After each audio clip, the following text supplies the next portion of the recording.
niềng bà đa cha phát đây có slap côn có slap côn môi tiết có slap mặt đai có slap ở bốc có slap trọp sầm bát có phượng che tè o mà lo hơi nơi từ luôn môi xin cái đây tục truột choan khnia tì bầm phật niềng tục arom smara đây lên bàn đôi xin cái đây sau vì vô crop sầm cọt luôn thưa ao tục arom lên bàn khai từ chim manu khôi sự tệ smara đây vì còn chả rập niềng đào dùng dây sợi tuôn lên miền tì bầm phật trong cõi bầm phật ban chu visa khan nom từ chu pre ព្រះអង្គថាមានតែព្រះធម៌ទេដែលអាចព្យាបាលនាងបាននោះព្រះអង្គសម្ដែងធម៌ឲ្យនាងស្ដាប់រហូតដល់នាងយល់ចូលខ្លួនមកបួសដើម្បីកសាងអំពើល្អសម្រាប់ខ្លួនឯងមុននឹងស្លាប់ទៅដែរញោមញាតិពុទ្ធបរិស័ទទាំងឡាយព្រះអានន្ទសោកស្ដាយណាស់ពេលព្រះអង្គព្រះនិព្វានគឺថាព្រះអង្គសុគតទៅអានន្ទដើរយំពីភូមិមួយទៅភូមិមួយដូចគ្នាញោមដើរយំពីមួយកន្លែងទៅមួយកន្លែងមហាជនតែងទៅសួរព្រះអានន្ទថា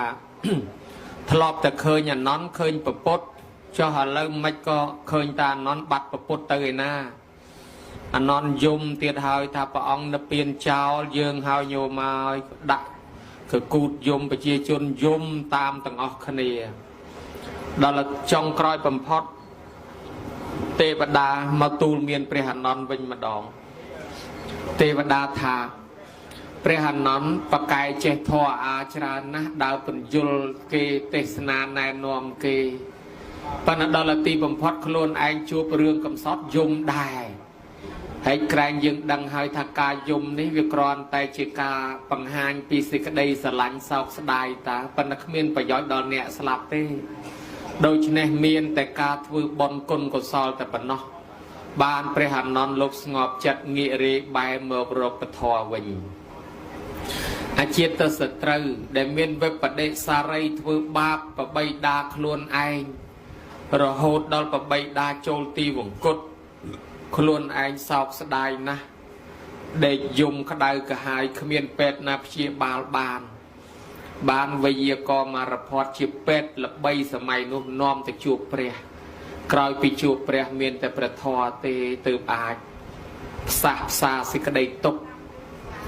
វិបត្តិវិបដិសារីនេះបានហេតុនេះបានព្រះអង្គទ្រង់ត្រាស់សម្ដែងទុក្ខថាសត្វធនោសត្វធម្មងសត្វាសពៈសមងជីនសាសនេកបានិសតសហសានិទុកតੰសោអ្នកកចតិបើបុគ្គលណាបានស្ដាប់ធម៌របស់ព្រះសម្មាសម្ពុទ្ធដែលរាប់ចូលជាព្រះវិចិត្រមានៃព្រះអនាវរណញ្ញាណជាស្ដេចនៃអ្នកប្រាជ្ញនេះបុគ្គលនេះ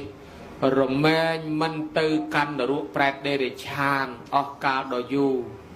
ដូច្នេះហើយសេចក្តីទុក្ខសេចក្តីលំបាកក៏នឹងអាចផ្សះផ្សាផ្សាំងជាបានដោយសារស្ដាប់ធម៌ហើយចឹងបានជាញោមញាតិពុទ្ធបរិស័ទចង់ឲ្យមានធម៌ក្នុងកម្មវិធីបុណ្យក៏និមន្តបឋមកថាមកសម្ដែងឥឡូវអាត្មាទទួលតាមសំណើរបស់ញោមញាតិក៏ប៉ុន្តែពុទ្ធនឹងលោកមុននឹងសម្ដែងប្រមាលមើលនិស័យសត្វមុនដឹងថាសត្វណាចូលចិត្តធម៌ណាសត្វណាចូលចិត្តធម៌ណាដាក់ទៅចំដូចគេអេះចំកន្លែងលមាស់ចឹងឬក៏ដូចគេហូបសម្លដែលគេកំងចង់ភៅឲ្យស្លតាមបំណងគេដល់អាត្មាអត់ចេះប្រមាលមើលនិស័យសត្វទេញោមឲ្យប្រមាលមើលតែសបត់ប៉ុនតែសបត់ប៉ុនគេធ្វើប៉ុនអីសំដែងតាមតែសសៀសបត់ប៉ុននោះហើយបើត្រូវក៏ត្រូវទៅបើមិនត្រូវមានតែអនុគ្រោះហើយបើប្រមាលមើលនិស័យអត់ចេះប្រមាលមើលតែមុខត្រង់ហ្មងបើថាមុខរៀងស្ដាប់យល់កំពុងតែព្រោះកំពុងតែចូលហើយអាត្មាចិត្តតែមានកម្លាំងទៅហើយបើថាមើលដល់មុខដូចរៀងជូអែមហើយមិនហ៊ានទេគេថាឲ្យមើលមុខយាយតាជួនកាលមុខគេស្ងួតមាត់គេស្ងាបស្ទើរអង្គុយស្ទើរក្រាបស្ទើរកថែងសូម្បីធរនោះនៅវែងសង្ខេបលើកលែងលាគេទៅជួនកាលយាយធុញយាយថប់យាយមិនហ៊ានថាបើយាយចេះតែបថយកញ្ចប់ស្លាសញ្ញាថាយាយចង់ឲ្យចប់ chân cáo ta thôi ta thọp ta mình hiền tha bữa ta chơi từ mưa nề lê cá xây nhà ta thật đòn màu ngay chẳng là mà bà mưa tầm mục nhùm thế vừa là mục chú em khai thoa nâng bị chú em tam tại bị nhùm mục sọt tới thưa bọn mục sọt